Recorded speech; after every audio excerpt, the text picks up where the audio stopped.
kind of offense that Jamie Malonzo will have here against the Bolts. Yung athleticism nito starting line. Si Arvin Tolentino for Barangay, di ba? Oh yeah, pero ang ganda ng nilalaro ni Tolentino para sa Getting the Northport. minutes, no? Pero yung 3-point shooting daw ni Arvin dati, si Scottie na lang daw gagawa ngayon as he hits one there.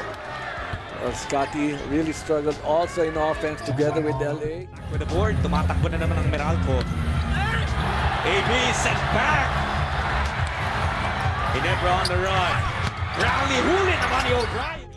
Malaking bagay yan eh. At least disruption sa opensa. Pero hindi basta-basta na di-disrupt yung reigning MVP in Thompson. Right. Oo, no? Ball control. Lahat ng tapik, lahat ng bangga, nakita natin doon.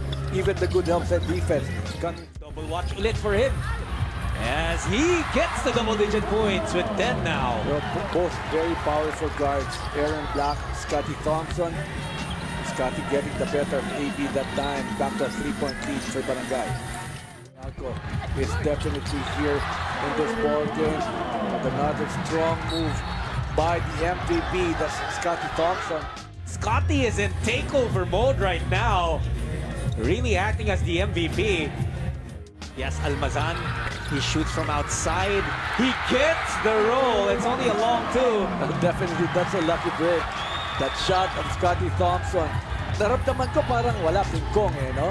Pero yung bounce ng bola, pumasok pa rin. Seconds on the shot clock.